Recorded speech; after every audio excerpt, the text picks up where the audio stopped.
வணக்கம், இது அரண்சை. நான் தேவா பாஸ்கர். நீங்கள் பார்த்து கொண்டிருப்பது டீப் டைவ் பாட்காஸ்ட். இன்னைக்கு எபிசோட்ல எந்த விஷயத்தை பேச இருக்கோம் அப்படின்னா, புத்தக கண்காட்சி தமிழ்நாட்டில் நடந்துட்டு இருக்கிறத பலரும் அறிந்திருப்பீங்க. பலரும் கூட போயிட்டு வந்திருப்பீங்க, போய் புத்தகங்கள் வாங்கியிருப்பீங்க, நண்பர்களை பார்த்துருப்பீங்க. புத்தக கண்காட்சி பற்றியும் புத்தகம் தொடர்பாகவும் தான் இந்த பாட்காஸ்ட்டை நம்ம பேசியிருக்கோம். ஏற்கனவே புத்தகம் தொடர்பாக ஒன்று பேசணும், வாசிப்பு அவசியமானதா. இன்னைக்கு வந்து புக்ஸ்ல இருந்து வேற ஒரு ஃபார்மேட்ல வாசிப்பு அப்படின்றது மாறிடுச்சு. இன்னைக்கு டேப்ல படிக்கிறோம், டிஜிட்டலா கன்சியூம் பண்றது ஜாஸ்தி ஆயிடுச்சுன்றதெல்லாம் பேசியிருந்தோம்.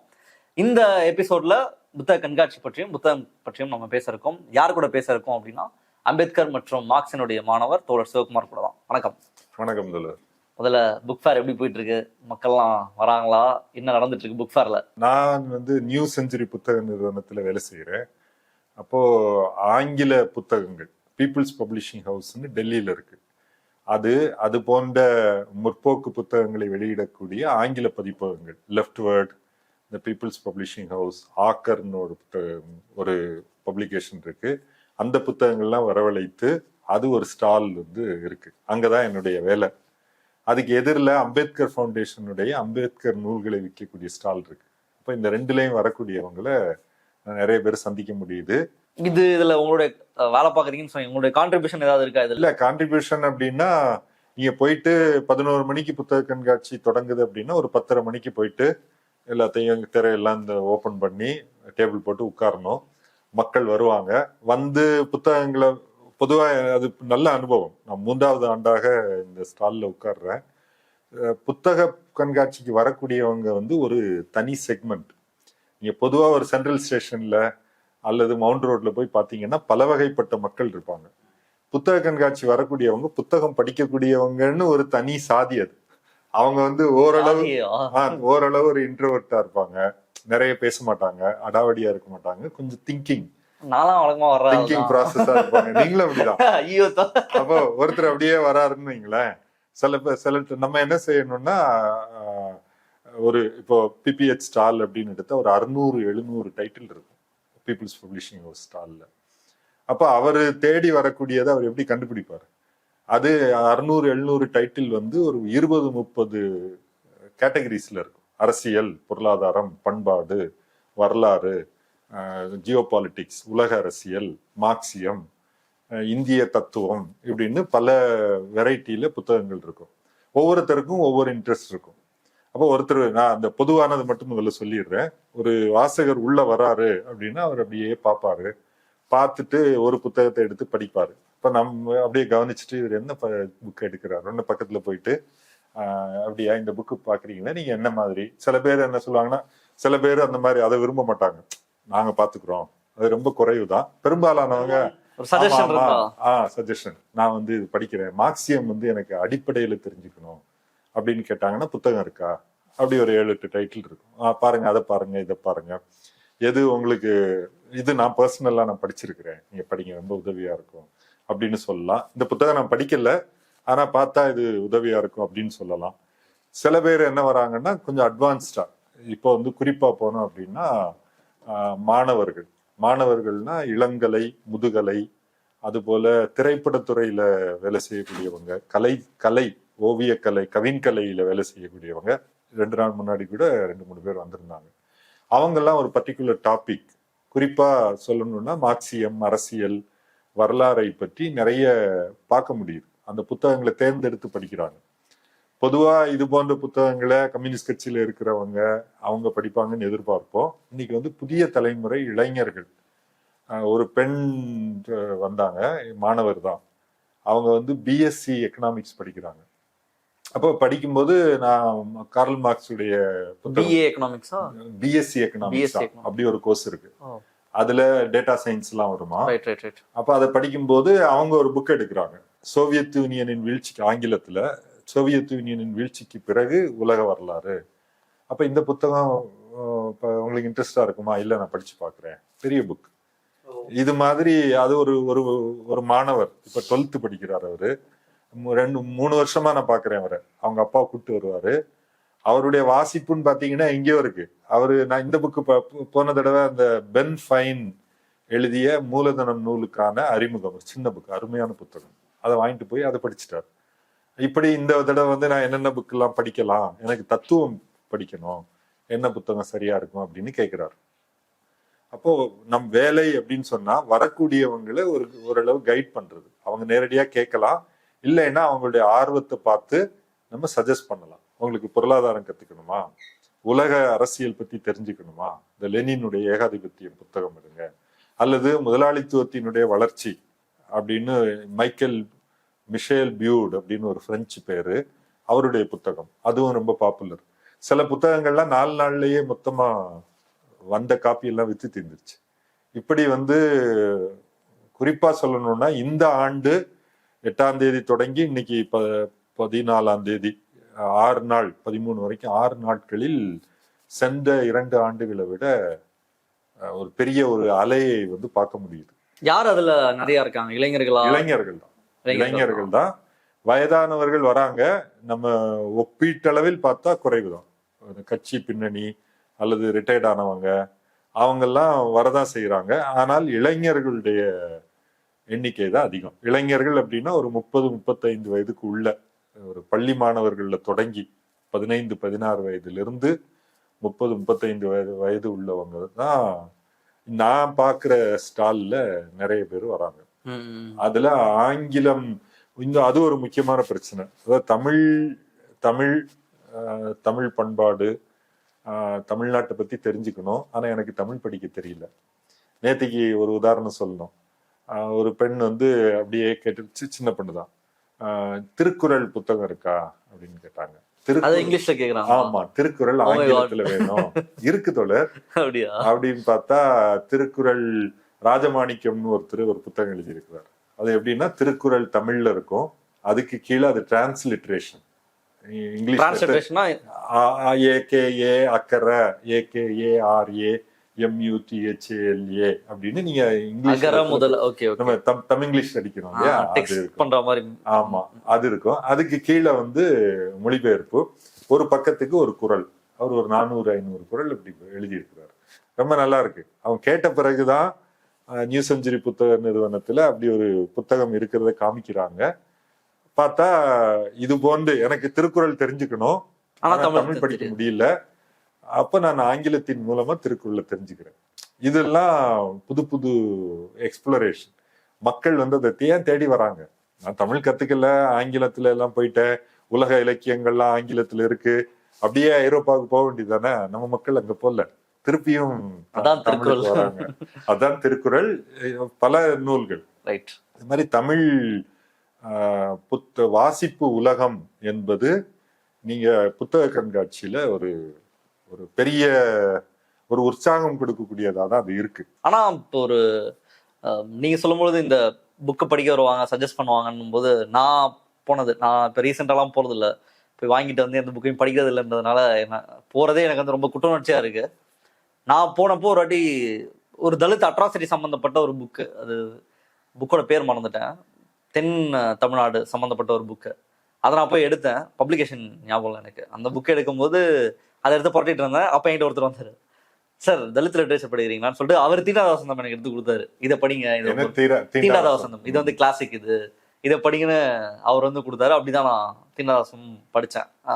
நீங்க சொல்லும் போது எனக்கு அதுதான் வேலை. அதுதான் ஸ்டால்ல இருக்கக்கூடியவங்களுக்கு, வாசகருக்கு நாம அவர் என்ன தேடுறாரோ அதை கொடுக்கணும்.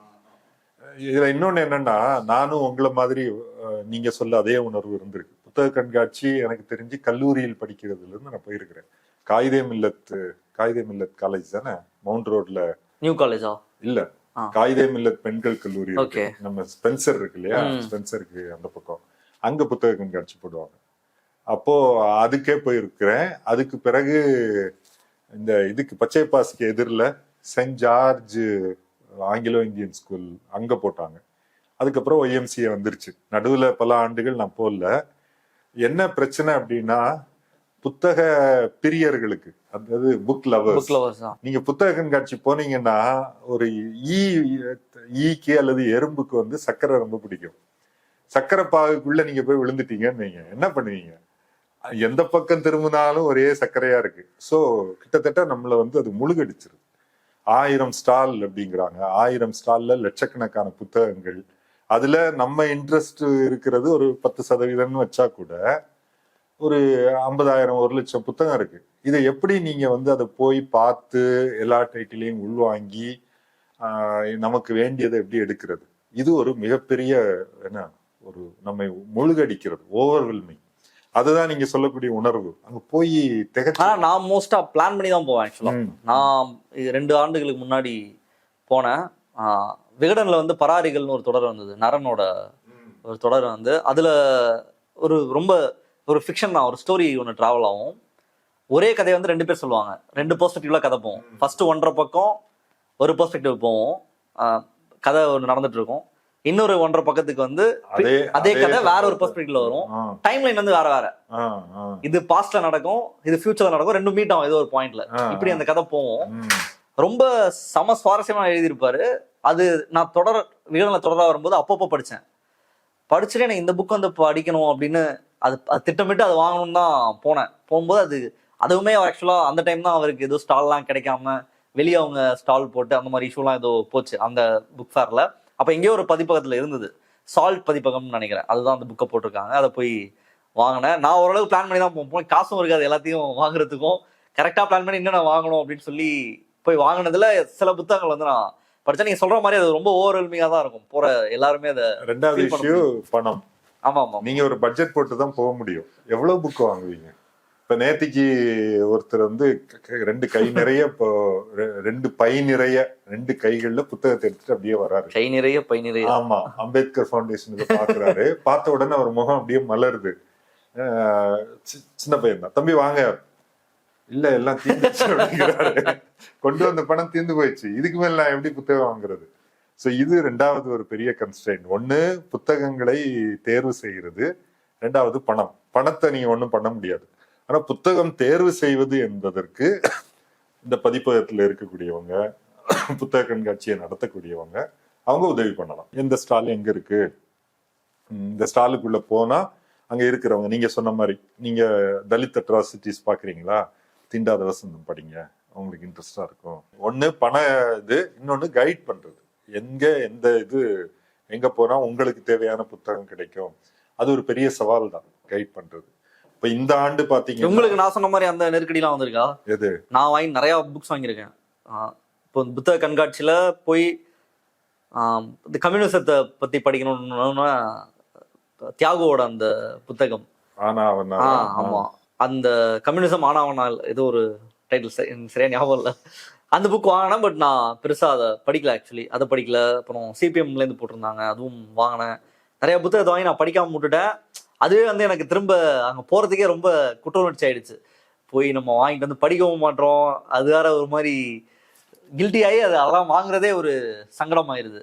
அதுவும் ஆக்சுவலா ஃபேஸ் பண்றாங்கன்னு நினைக்கிறேன். ஆமா, நிறைய பேருக்கு அது இருக்கு.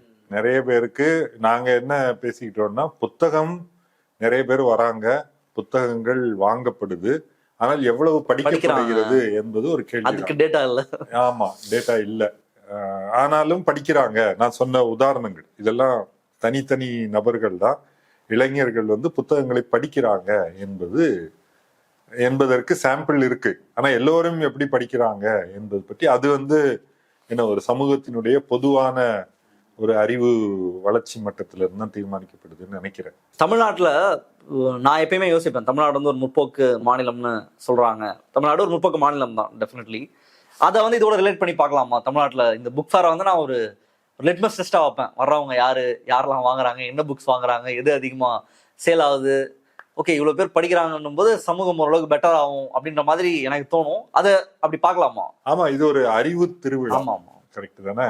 அறிவு திருவிழான்னா புத்தகம், வெளியே வந்து சிந்தனை அரங்கம் அப்படின்னு ஒண்ணு வச்சு தினமும் நேரத்துல பேச்சாளர்கள்.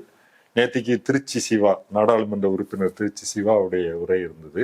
சிற்றரங்கம்னு ஒண்ணு வச்சிருக்காங்க, அங்கு புத்தக வெளியீடு, புத்தக எழுத்தாளர்கள் வந்து பேசுவது, அதெல்லாம் நடக்கும். அதே போல பல ஸ்டால்ல அரங்குகள்ல எழுத்தாளர்கள் வர்றது, வாசகர்கள் அவங்களோட பேசுறது. எனவே இது ஒரு ஒரு யுனிக் தான். நான் மற்ற தோழர்கள், அதாவது இந்தியா முழுக்க பயணம் செஞ்சவங்க, மற்ற புத்தக கண்காட்சி, டெல்லியில ஒரு புத்தக கண்காட்சி, மற்ற மாநிலங்களும் இப்படி நடக்குதா? இல்ல, அதான் சொல்ல வரேன். தமிழ்நாடு அளவுக்கு இல்ல. பெங்கால்ல கல்கத்தால நடக்கலாம், ஆனா தமிழ்நாடு என்பது பெங்கால் வந்து லிட்ரேச்சருக்கு பேர் பெயர் பெற்றது. ஊரு. நான் கேட்ட வரைக்கும் பெங்கால்ல, தமிழ்நாட்டுல சென்னையில் நடப்பது போல ஒரு மக்கள் திரள் திருவிழாவாக இல்லை. அங்க வந்து கொஞ்சம் படிச்ச செக்மெண்ட் அப்படி வருவாங்க. இப்ப மாறலாம், மாறி வருது அப்படிங்கிறாங்க. ஆனால் இப்போ வாசிப்பு என்பது ஒரு எலிட் செக்ஷனுக்காகத்தான் மற்ற பகுதிகளில் இருக்கு. நம்ம ஊர்ல அப்படி இல்லை. நம்ம ஊர்ல ரொம்ப எல்லாருமே வாசிக்கிறாங்க. ஓரளவுக்கு காமன் தான் ஆக்சுவலா. ஆமா, ஒரு ஃபேமிலியா வந்துட்டு போற மாதிரி தான். ஆமா, குடும்பமா சின்ன குழந்தைங்க, கை குழந்தைங்க, பசங்க ஓடும், அவங்க ஓட விடுறாங்க. அது நான் இன்னொரு விஷயம் அதான் சொல்ல வந்தேன். இந்த வருடம் புத்தக கண்காட்சி பாத்தீங்கன்னா 2 ஸ்டாலுக்கு நடுவுல நடைபாதை இருக்கும். ரொம்ப அகலமா அதை டிசைன் பண்ணியிருக்காங்க. போன வருஷம் எல்லாம் கூட்டம் வந்ததுன்னா ரொம்ப நெருக்கடியா இருக்கும். இப்போ ஒரு கம்ஃபர்டபுளா நீங்க நடந்து போகலாம். 2 பக்கமும் ஸ்டாலுக்கு போறது. இதெல்லாம் இந்த பப்பாசி, தென்னிந்திய புத்தக பதிப்பாளர்கள் விற்பனையாளர்கள் சங்கம், அவங்க தான் ஆர்கனைஸ் பண்றாங்க. அது இந்த பதிப்பாளர்கள் பதிப்பக நிறுவனங்கள்ல அதுல உறுப்பினர்கள்.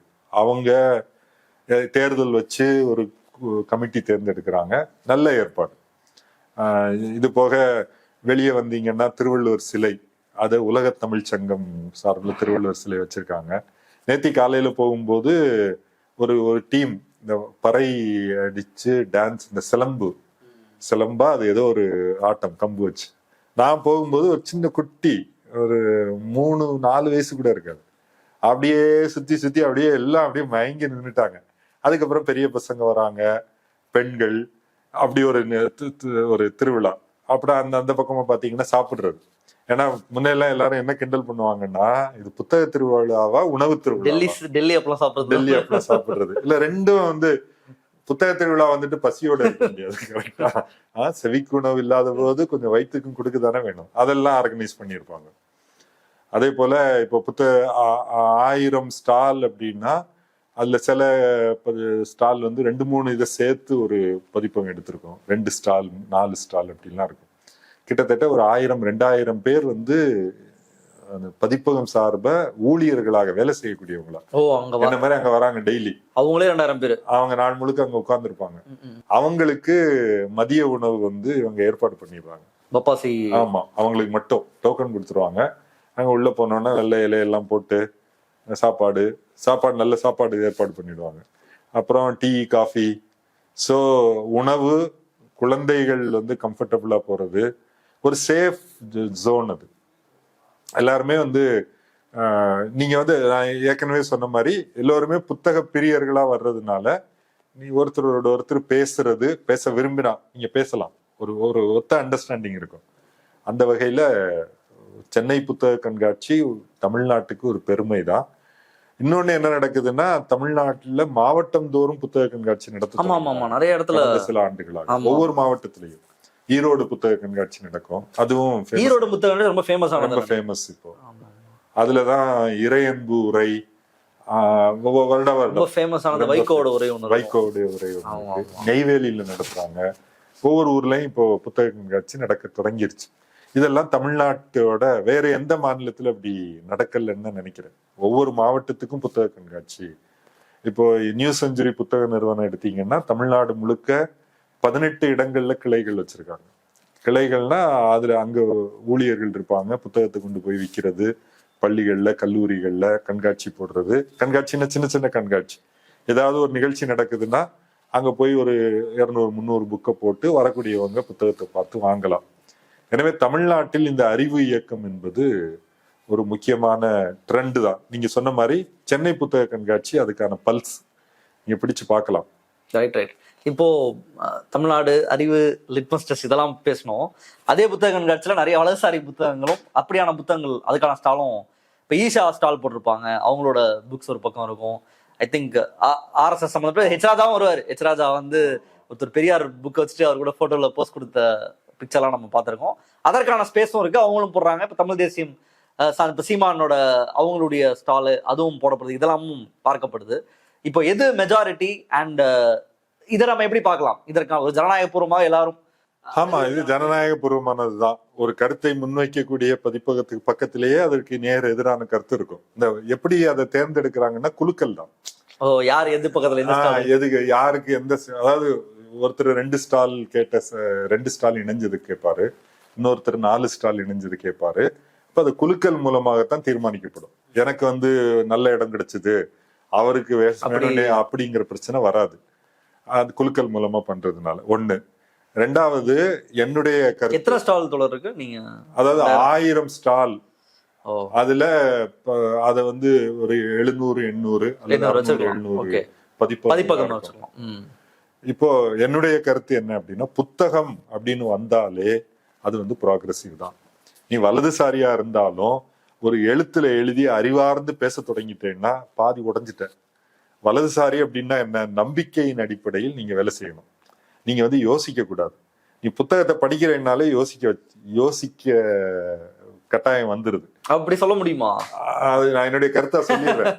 அப்ப நீங்க கேட்ட கேள்விக்கு என்ன பதில் அப்படின்னா, ஓவராலா இந்த முற்போக்கு அல்லது ஒரு ஜனநாயக எழுதுறது அப்படின்றதே ஒரு முற்போக்கானது. அப்ப புத்தக கண்காட்சி இயல்பாகவே அப்படிதான் இருக்கும். நீங்க வந்து ஒரு வலதுசாரி புத்தக கண்காட்சின்னு இருக்க முடியாது. வலதுசாரி ஸ்டால் வந்து அங்க 4-5 இருக்கலாம், அல்லது 1000 ஸ்டால்ல 200-300 கூட அவங்க இருக்கலாம். ஆனா இதுதான் டாமினண்டா இருக்கு. நீங்க பாத்தீங்கன்னா என்ன ஆகுதுன்னா, இப்போ ஒரு அரசியல் பின்புலம் இல்லாதவர்கள் கூட எது வந்து வாசகர்களுக்கு நெருக்கமா இருக்கு அந்த புத்தகங்களை கொண்டு வராங்க. விற்கிறது தானே, விற்பனை தானே, விற்பனை நோக்கத்தோடு நடத்தக்கூடிய பப்ளிகேஷன் வந்து அவங்க, நானும் வந்து மார்க்ஸுடைய புத்தகம் போடுறேன் அல்லது சோவியத் புத்தகத்தை போடுறேன். இப்போ சோவியத் நாவல், தாய் நாவல் இருக்கு, அதே போல சோவியத் புத்தகங்கள் நிறைய இருக்கு. வீரம் விளைந்தது, இது போன்ற அதிகாலையின் அமைதியில், உலகை குலுக்கிய 10 நாட்கள், இதெல்லாம் பார்த்தா எல்லாருமே போடுறாங்க. அது ஒரிஜினலா சோவியத் ஒன்றியத்துல மொழிபெயர்த்து NCBH மூலமா தான் வந்துச்சு. ஆனால் எல்லோரும் இதை போட்டா மார்க்கெட் இருக்குப்பா அப்படின்னு அதை போட்டு விற்கிறாங்க. இத மாதிரி எல்லாருமே போடக்கூடிய புத்தகம் என்னவா இருக்கு? ஒரு வலதுசாரி புத்தகம் அப்படின்னு கேட்டீங்கன்னா ஒரு இது சொல்லலாம், ஹிட்லருடைய மைன் கேம்ப், எனது போராட்டம், அது நிறைய பேர் போடுறாங்க. அது அது என்ன அப்படின்னா ஒரு பெஸ்ட் செல்லர் தான் அது. ஆமா, ஒரு தேசிய உணர்வு. அதாவது நம்ம தேசிய ஃபாதர்லாண்ட். ஆமா, அவரோட ஃபாதர்லாண்ட். அவர் ஆஸ்திரியால பிறந்தாரு, ஜெர்மனிய வந்து பலவீனப்படுத்திட்டாங்க அப்படின்னு அவர் ஒரு வெறுப்பு அரசியலை கொண்டு வர்றாரு. ஆனா அதனுடைய உள்ளடக்கம் அதுதான். ஒரு அடக்குமுறைக்கு எதிரான ஒரு குரலா அவர் வந்து எழுதுறாரு. ஒரு ஜெயில இருக்கிறாரு. சொல்லணும்னா ஒரு வலதுசாரி பெஸ்ட் செல்லர்னா அந்த புத்தகம். வேற என்ன புத்தகம் பார்ப்பீங்க? இப்போ வலதுசாரியா இருக்கிறவங்க கூட ஒரு முற்போக்கு வேடம் போட்டுதான் புத்தக உலகத்துக்குள்ள வர வேண்டி இருக்கு. அதனூடாக வலதுசாரி கருத்துக்களை கொண்டு வருவாங்க. அப்படி நிறைய பதிப்பகங்கள் இருக்கு. ஆனா பெருசா இந்த புத்தக கண்காட்சிகள்லாம் அவங்களுடைய புத்தகம் எல்லாம் சேல் ஆகுதா? ஆகுது. அது அந்த பதிப்பகங்களும் இருக்கு, அதற்கான ஆடியன்ஸ் வராங்க. இது போக வணிக புத்தகங்கள், இப்போ உதாரணமா சீதாராமன் அண்ட் சன்ஸ்னு ஒரு கம்பெனி இருக்கு, கேள்விப்பட்டிருக்கீங்களா? இல்ல. அவங்க வந்து சட்ட புத்தகங்களை விற்கிறாங்க. அவங்க ஒரு ஸ்டால் போட்டிருக்காங்க. இந்த PPHக்கு எதிரில தான் இருக்கு. நான் கூட நேத்திக்கு ஒரு புத்தகம் வாங்கினேன். சட்டம், அதாவது வழக்கறிஞர்கள் அல்லாத சாமானியர்களுக்கு சட்டம் அப்படின்னு ஒரு பாட புத்தகம் மாதிரி இருந்துச்சு. நம்மளும் கொஞ்சம் சட்டத்தை தெரிஞ்சுப்போம் அப்படின்னு வாங்கினேன். அது இருக்கு. அது போல இது மாதிரி ஒரு குறிப்பிட்ட போக்கஸ் உள்ள துறை சார்ந்த நிறுவனங்கள் இருக்கு. ஒரு எழுத்தாளருக்கான ஸ்டாலா இருக்கும். இப்படி ஒரு எழுத்தாளருக்குடைய ஸ்டாலா இருக்கும். அவருடைய புத்தகத்தை வச்சு கவிஞர் மனுஷபுத்திரன் அவரு நேத்தைக்கு கூட வந்து அவரு போனா பாக்கலாம், கையெழுத்து போடுவாரு, வரக்கூடிய வாசகர்களோட பேசுவாரு. இப்படி வந்து வேற என்ன சொல்றது, அறிவு திருவிழா தான். இத வந்து நிச்சயமா அதை ஒருங்கிணைக்கக்கூடிய பப்பாசி தமிழ்நாடு அரசாங்கமும் நல்ல சப்போர்ட் பண்ணுது. அவங்களுக்கு எத்தனையோ நிதி உதவி கூட கொடுத்தாங்க. சோ இந்த ஒவ்வொரு ஆண்டு புத்தக கண்காட்சிக்கும் இது ஒரு கூட்டு உழைப்பு. இவ்வளவு பேர் சேர்ந்து அவங்களோட முரண்பாடு சண்டை சச்சரவோட ஒரு நிகழ்ச்சியை 15 நாள் நடத்தி லட்சக்கணக்கான மக்கள் வாசகர்கள் வர்றது, கோடிக்கணக்கில் புத்தகங்கள் விற்பனை ஆகுது. பல பதிப்பகங்களுக்கு இந்த இடம் தான் ஒரு வருஷம் முகவரி. ஆமா, மற்ற நேரத்துல எல்லாம் அவங்க போய் எங்க போய் விற்பாங்க. இப்போ சோசியல் மீடியா ஆனதுனால கொஞ்சம் கிடைக்குது. இல்லைன்னா புத்தக கண்காட்சி தான் ஓப்பனிங். ஒரு புத்தகம் எழுதுறது அப்படின்றதே ஒரு முற்போக்கான ஒரு நடவடிக்கை தான் அப்படின்றத சொன்னீங்க. புத்தகம் அப்படின்றது மனிதர்களுடைய எவல்யூஷன்ல மனிதர்கள் நாகரிகம் அடைகிறது அல்லது மனிதர்கள் அடுத்த கட்டம் நகர்ந்ததுல புத்தகங்களுடைய பங்கு அப்படின்றது ஏதாவது இருக்கா? புத்தகம் நான் இந்த யுவல் நோவா ஹராரியுடைய சேப்பியன்ஸ் புத்தகம், அவரு என்ன சொல்றாருன்னா, மனிதர்கள் வந்து அப்ஸ்ட்ராக்ஷனை பொதுமைப்படுத்தி ஒரு கருத்தை வந்தடைவது. பொதுமைப்படுத்துதல்னா என்ன? இங்க ஒண்ணு நிக்குது, பச்சை இலைகள்லாம் இருக்கு, இலைன்னு கூட தெரியாது, பச்சையா இருக்கு, அப்புறம் தண்டு இருக்கு, இதே மாதிரி இன்னொன்னு அங்க இருக்கு. இந்த ரெண்டுக்கும் பொதுவா ஒரு பேர் வைக்கிறீங்க, மரம் அப்படின்னு சொல்றீங்க, இதை இலை அப்படின்னு சொல்றீங்க. அல்லது தண்ணி, இங்க வந்து மழை தண்ணி தேங்கி இருக்குது, அந்த பக்கம் போனா ஒரு ஆறு ஓடுது, இன்னொரு பக்கம் பார்த்தா மேல இருந்து விழுது, இந்த மூணு ஒரே விஷயம் தண்ணி அப்படின்னு வரோம் இல்லையா? இது வந்து மனித சிந்தனையுடைய ஒரு பாய்ச்சல் அப்படின்னு சொல்றாரு. அதுல இருந்துதான் நம்முடைய மொழி, நம்முடைய கருத்து பரிமாற்றம், தகவல் தொடர்பு எல்லாமே இந்த இந்த அப்ஸ்ட்ராக்ஷன்ல இருந்து வருது. ஆனா புத்தகத்துடைய ஸ்பெசிபிக் ரோல் என்ன? நம்ம போன இதுல புத்தகங்கள் பற்றி பேசும்போது பேசணும். புத்தகங்கள் வந்து இந்த அறிவை வந்து ஒரு மாஸ் மீடியா, கிட்டத்தட்ட ஒரு 300-400 ஆண்டுகளுக்கு முன்ன வரைக்கும் சமூகங்கள் என்பது ஒரு குறுகிய வட்டாரத்துக்குள்ளதான் இருப்பாங்க. அங்கிருந்து பயணிகள் வெளிநாடுகளுக்கு போவாங்க, பக்கத்து ஊருக்கு போறது. தமிழ்நாட்டுல பார்த்தா அந்த புலவர்கள், பாணர்கள், அவங்க ஊரா போய் பாட்டு பாடுவாங்க. அதனாலதான் அவங்களுக்கு வந்து அவ்வளவு மரியாதை. அந்த ஊர்ல இருந்து அவன் புது என்ன விஷயம் எல்லாம் அவர் தான் கொண்டு வருவார். ஆனா அதனுடைய ரேஞ்ச் அது ஓரல் ட்ரெடிஷன் தான். சில நாகரிகங்கள் எழுத்து எழுதியிருக்காங்க. ஆனா எழுதுவது என்பது அந்த பார்ச்மெண்ட் அல்லது ஓலைச்சுவடி அப்படின்னா ஒரு குறிப்பிட்ட பார்ச்மெண்ட்னா தோல், காய்ந்த தோல்ல வந்து எழுதுறது. ஐரோப்பால அது பயன்படுத்தி இருக்காங்க. அப்ப இந்தியாவுக்கு வந்த சீன பயணிகள், யுவான் சுவாங், ஃபாஹியன், அப்புறம் ஐரோப்பால இருந்து வந்த பயணிகள், இவங்கெல்லாம் குறிப்புகள் எழுதி வைக்கிறாங்க. ஆனா இந்த புத்தகம் அச்சுக்கலை அது சீனாவில தான் முதல்ல பேப்பர் கண்டுபிடிக்கிறாங்க, மூவிங் டைப் அச்சும் கண்டுபிடிக்கிறாங்க. ஆனா இந்த குட்டன்பர்குடைய அச்சு இயந்திரம் அது வந்து அறிவை வந்து மாசுக்கு கொண்டு போகுது, ஒரு பாய்ச்சல், அறிவு பாய்ச்சல் பெருந்திரள் மக்களுக்கு எல்லாருக்குமே. ஏன் இது கொண்டு போகுதுன்னா, நம்ம மார்க்சிய அடிப்படையில் பார்க்கும்போது உற்பத்தி முறை மாறுது. அது வரைக்கும் பெரும்பாலும் விவசாயம், கைவினை தொழில், அதுதான் உலகம் முழுக்கவே. அதுல வெவ்வேறு ஸ்ட்ரக்சர் இருக்கலாம், நிலப்பிரபுத்துவமா இருக்கலாம், அடிமை முறையா இருக்கலாம், சாதிய கிராம சமூகமா இருக்கலாம். ஆனா இங்க வந்து நீங்க விவசாயம் பண்ணுவீங்க, வரக்கூடிய விளைபொருள் அந்த ஏரியாவுக்குள்ள இருக்க மக்களுக்கு சாப்பாடு போடும். தேவையான துணி, மண்பாண்டங்கள், கருவிகள், அதுவும் அந்த ஏரியாவுக்குள்ளே செய்வாங்க. உங்களுடைய வாழ்க்கைக்கு தேவையான பொருட்கள் வந்து வெளிநாட்டுல இருந்து எல்லாம் வராது. மாசா ப்ரொடியூஸும் பண்ண முடியாது. ஒருத்தர் ப்ரொடியூஸ் பண்றாருன்னா மிஞ்சி போனா ஒரு மாசத்துல 100-200 ப்ரொடியூஸ் பண்ணுவாரு, அந்த ஏரியாலேயே முடிஞ்சு போயிடும். வணிகம் என்பது எப்படி நடக்கும்னா, ரொம்ப இந்த இடத்துல மட்டும்தான் கிடைக்கும். இப்ப பாண்டிய நாட்டுல முத்துக்கள், முத்து குளித்து அந்த முத்து இல்லைன்னா கூட நீங்க வாழலாம். அது ஒரு பணக்காரர்களுடைய ஒரு ஆடம்பர பொருள். அல்லது நறுமண பொருட்கள், நம்ம வாசனை திரவியம், அது என்ன சொல்றோம், ஸ்பைசஸ், கேரளாவிலிருந்து உலகம் முழுக்க போயிருக்கு. அதை தேடிதான் நிறைய மேற்கத்திய ஒரு லக்ஸுரி அல்லது சொகுசு பண்டமா தான் இருக்கு. அன்றாட அவசிய பண்டம் என்பது உள்ளுக்குள்ளேயே நடந்துரும். உற்பத்தியும் சரி, நுகர்வும் சரி. இந்த முதலாளித்துவ உற்பத்தி முறை தோன்றும் போதுதான் உலக சந்தை வந்து உருவாகுது. உலக சந்தைன்னா என்ன? இந்தியா முழுக்க நீ சிவகாசியில பட்டாசு செய்யறாங்க அப்படின்னா அது டெல்லி வரைக்கும் போகும். டெல்லி வரைக்கும் போகும் அப்படின்னா அது அவ்வளவு மக்களோட நீங்க பேசணும். அவ்வளவு மக்களோட பேசணும் போது அதற்கு தேவையான மாஸ் கம்யூனிகேஷன், பெருந்திரள் தகவல் தொடர்பு வந்து இந்த புத்தகம் அல்லது அச்சுக்கலை மூலமா, புத்தகங்கள், பத்திரிகைகள், நாளிதழ்கள். இன்னைக்கு தினத்தந்தி நாளிதழ் பத்தி சொல்றாங்க. தினத்தந்தி என 100 ஆண்டுகளுக்கு மேல ஆயிடுச்சுன்னு நினைக்கிறேன். தினத்தந்தி எப்படி இந்த அறிவை வந்து மக்கள் மத்தியில கொண்டு போச்சு. தமிழ்நாடு முழுக்க அது பற்றி நிறைய கதைகள்லாம் சொல்லுவாங்க. அதாவது தினத்தந்தியை படிச்சீங்கன்னா உங்களுக்கு ஸ்ட்ரெஸ்ஸே வராது. அதுல வரக்கூடிய செய்தியை நீங்க நேரடியா புரிஞ்சுக்கலாம். டீ கடையில ரொம்ப எளிமையாக தகவலை வந்து கொண்டு போய் சேர்க்கணும். தினமணி இருக்கோ, தினமணி எல்லாம் கொஞ்சம் ஹை கிளாஸ். ஆமா, தினமெல்லாம் வேற மாதிரி இருந்தது. இன்னைக்கு அது வேற ஒரு டைரக்ஷன்ல போயிடுச்சு. அப்ப தினத்தந்தி ஒரு ஒரு உதாரணம். உலகம் முழுக்கவே தினத்தந்தி போன்ற பத்திரிகைகள் இருக்கு. அமெரிக்காவில எல்லாம் பார்த்தோம்னா அது மில்லியன் கணக்குல சர்க்குலேஷன் இருக்கு. அந்த அவங்க கடுமையான போட்டியும் இருக்கும், முதலாளித்துவ போட்டி. இப்போ முக்கியமான விஷயம் என்னன்னா மாஸ் கம்யூனிகேஷன், பெருந்திரள் மக்களுக்கு. ஒரு சினிமா பாக்குற மாதிரி ஒரு புத்தகம் அப்படின்றது மாஸ் கம்யூனிகேஷன் அப்படிதான் புரிஞ்சுக்கலாம். சினிமா, ஆமா. புத்தகம் மாஸ் கம்யூனிகேஷன். நான் எப்படி சொல்ல வரேன்னா, ஒருத்தர் உட்கார்ந்து கதை சொல்றாருன்னு வைங்க, எத்தனை பேர் கேட்பாங்க? 10 பேர் கேட்கலாம். இல்ல ஒரு மைக் வச்சு பேசினா ஒரு 500 பேர் கேட்கலாம். ஆனா நீங்க புத்தகமா அச்சடிச்சீங்கன்னா அது பரவிடும், நாடு முழுக்க போயிடும், லட்சம் பேர் படிக்கலாம், 10 லட்சம் பிரதி விற்கலாம், சில இது பல மில்லியன் விக்குது அப்படிங்கிறாங்க. தமிழ்நாட்டுல அதுக்கு வேள்பாரி எத்தனை 3 லட்சம் பிரதி வித்துருச்சு அப்படின்னு தான் நினைவு. அதுபோல திருக்குறள் போன்ற புத்தகங்கள், பைபிள் போன்ற புத்தகங்கள் இதெல்லாம் பரவ ஆரம்பிக்குது.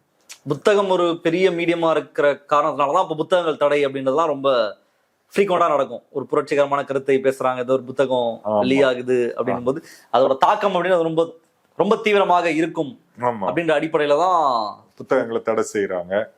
அந்த நூலகங்கள் பழைய எதுவும் படிக்கிறோம், நாலந்தா பல்கலைக்கழகம் நூலகங்கள் அழிகிறது, நூலகங்களை எரிக்கிறது, இதெல்லாம் கூட நடந்திருக்கு. எனவே மதத்தை பரப்புதலையும் ஒரு முக்கியமான ரோல் இருந்தது. அதுதான் பைபிள் தமிழ்ல முதலில் அச்சிடப்பட்ட நூல் பைபிள் அப்படிங்கிறாங்க. தமிழ் அவங்களுக்கு மதத்தை பரப்பணும், அங்க அச்சுக்கலை டெவலப் ஆயிடுச்சு, அவன் அதை கொண்டு பைபிள் அச்சடிச்சு தமிழ்ல அச்சடிச்சு கொடுக்குறாங்க. தமிழ் வளர்ச்சிக்கே இந்த மேற்கத்திய பைபிள் பரப்புரையாளர்கள் அல்லது கிறிஸ்தவ மத பரப்புரையாளர்கள் நிறைய வேலை செஞ்சிருக்காங்க. அவங்க பள்ளிக்கூடங்கள் திறக்கிறது, கல்லூரிகள் நடத்துறது, இன்னைக்கு வரைக்கும் பாக்குறோம் இல்லையா. அச்சு புத்தகங்களை வெளியிடுறதும் அவங்களுடைய ரோல் இருக்கு. இப்ப இந்த புரட்சி, புத்தக புரட்சி என்பது ஐரோப்பால தோன்றுது. குட்டன்பர்க்ல தொடங்கி அங்கு முதலாளித்துவ உற்பத்தி முறை மூலமா அமெரிக்காலாம் பெரிய மார்க்கெட். அமெரிக்கா, ஐரோப்பால சின்ன சின்ன நாடுகள், ஜெர்மனின்னா இன்னைக்கு மக்கள் தொகை 8 கோடி 9 கோடி, பிரான்ஸ் அதுவும் 6-7 கோடி, இங்கிலாந்து எல்லாமே வேற வேற மொழி. அமெரிக்கா முழுக்க ஆங்கிலம். இன்னைக்கு மக்கள் தொகையில 30-35 கோடி பேர் இருக்காங்க. இப்ப அது ஒரு பெரிய மார்க்கெட். தமிழ்நாடு 8 கோடி மக்கள் தொகை, ஆனா மார்க்கெட் சின்னது, இன்னும் பெருசா ஆகலாம். நம்ம இவ்வளவு தமிழ்நாட்டுல இவ்வளவு படிக்கிறாங்க அப்படின்லாம் சொல்றோம், ஆனா புத்தகத்தினுடைய சந்தை என்பது நம்ம குறுகலாதான் இருக்கு. ஒரு புத்தகம் போட்டா ஒரு 10,000 காப்பி வித்துருச்சுன்னா அது சூப்பர் ஹிட். இங்கிலீஷ் மார்க்கெட்ல எல்லாம் அவன் சூப்பர் ஹிட் ஆகணும்னா ஒரு 10 லட்சம் காப்பி வித்தாதான் அது சூப்பர் ஹிட் புக். இன்னைக்கான புத்தகம் மாதிரி நம்ம லாஸ்ட் டைம் பேசின மாதிரி டிஜிட்டலாவும் வந்துருச்சு. இப்போ டிஜிட்டலாவும் வருது, அது பிக்கப் ஆகல. நம்ம ஊர்ல அந்த புத்தகத்தை டிஜிட்டலா வாசிக்கிறது அதுவும் அந்த கன்சம்ஷனும் பெருசா இல்ல, பெரிய அளவு இல்ல. டிஜிட்டல் கன்சம்ஷன்ங்கிறது சோசியல் மீடியா தான் பெரும்பாலும். ஒருத்தர் புத்தகமே படிக்கல அப்படின்னா புத்தக வாசிப்பு அப்படின்றது அவருக்கு இல்ல, அவருடைய அன்றாட வாழ்க்கையை பார்த்துட்டு இருக்காரு. நான் அதை ஏன் கேட்கறேன் அப்படின்னா, மெஜாரிட்டியான மக்கள்கிட்ட புத்தக வாசிப்பு அப்படின்றது பெருசா இருக்காது. அவங்க அப்பா படிப்பாங்க, இல்ல தாத்தா படிப்பாரு, இல்ல இது ஒரு மாமா படிப்பாங்க, இப்படிதான் ஒரு புத்தக வாசிப்பை எடுப்பாங்க. இப்ப இந்த மாதிரியான டைரக்ட் க்ளோஸ் அசோசியேஷன் இருந்தா புக் வாசிக்கிறது அப்படின்றது வீட்லயே இருக்கும், ஏதோ ஒரு டைம்ல அதை எடுத்து படிக்கிறதுக்கான ஸ்கோப் இருக்கும். நிறைய பேர் படிக்காம இருக்கிறத பார்க்க முடியாது. மெஜாரிட்டி அல்லது ஒரு 70% நீங்க சொல்ற இந்த தமிழ்நாடு புத்தகம் 30% வச்சுக்கலாம், மீது ஒரு 70% அதை நுகராம தான் இருக்காங்க. Do they miss out on something? அப்படி ஏதாவது நீங்க அவங்களுடைய கருத்துன்றது, நீங்க ஏதோ ஒண்ணு மிஸ் பண்றீங்க? இல்ல, நீங்க சொன்னீங்க தாத்தா அப்பா அல்லது மாமா அல்லது சித்தி புத்தகம் படிக்கிறாங்க, நானும் படிச்சேன். இல்ல, நான் அப்படி படிக்கலன்னு சொல்ல, அப்படி சில இன்ஃப்ளூயன்ஸ் படிக்க வரலாம். ஆனா பள்ளிக்கூடம் போறாங்க தமிழ்நாட்டுல கிட்டத்தட்ட. அதான் தொடர் டெக்ஸ்ட் புக் படிக்கிறதுன்றது இருக்கு, அப்ப புத்தக அறிமுகம் இருக்கு, புத்தக அறிமுகம். இன்னொன்னு ஆசிரியர்கள், நிறைய பேர் ஆசிரியர்களால் இன்ஸ்பயர். எங்க 10ஆம் கிளாஸ் தமிழ் ஐயா இதை படிக்க சொன்னாரு. திராவிட கருத்துக்களை பேசக்கூடிய ஆசிரியர்கள் நிறைய பேர் இருக்காங்க.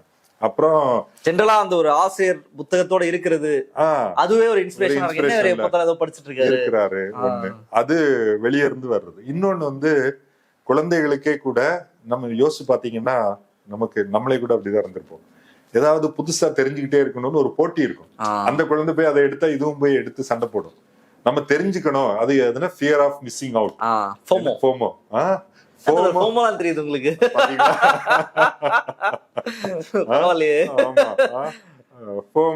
ஃபோமோ அதுக்கு பேரு கொடுத்திருக்காங்க. ஃபோமோ ரொம்ப வருஷமா இருக்கு, மனித இயல்பு. ஏன் அந்த ஃபியர் ஆஃப் மிஸ்ஸிங் அவுட்னா என்ன, நம்ம வந்து சமூகமா என்ன நடந்துகிட்டு இருக்குன்னு தெரிஞ்சுக்கணும். அப்ப எனக்கு அமெரிக்கால என்ன நடக்குது, இன்னைக்கும் கூட வாசிக்கிற பழக்கம் இல்லைன்னா கேட்பாங்க, என்னப்பா என்ன நடக்குது, வயசான பாட்டி கூட செய்தி கேட்டு தெரிஞ்சுக்கணும். அல்லது அந்த கியூரியாசிட்டி இருக்கும். ஆமா, ஒருத்தர் பேப்பர் படிக்கிறாரு அப்படின்னா அவருக்கு ஒரு மதிப்பு இருக்கும். நான் ஒரு தடவை ஒரு கடையில போய், பொதுவா இப்பெல்லாம் கடையில சாப்பிட போனா அப்படி போன் பார்த்துட்டு இருப்போம். ஒரு நாளைக்கு ஏதோ ஒரு புத்தகம் படிச்சுட்டு இருக்கிறேன்னு புத்தகத்தை எடுத்துட்டு போய் நான் அது சாப்பிடும்போது படிச்சேன். அந்த ஓனருக்கு வந்து அப்படியே இம்ப்ரெஸ் ஆயிட்டார், என்னையா பெரிய படிப்பாளியா இருப்பாரு. எதுக்கு சொல்றேன்னா, அதுக்கு வந்து மக்கள் அதுக்கு நீங்க படிக்கிறீங்க படிக்கிறத அது முக்கியமானது, அதனுடைய முக்கியத்துவம் என்ன அப்படிங்கிறது தெரியாம இருக்கு. நேத்திக்கு ஒரு ஒரு சீரியல்னா வெப் சீரிஸ் ஒன்று இருக்கு. வெப் சீரிஸ் இல்ல, இந்த டிவில இதெல்லாம் சீசனா வருமே, ஒரு அமெரிக்கன் இது, இந்த பிக் பேங் தியரி அப்படின்னு ஒண்ணு இருக்கு.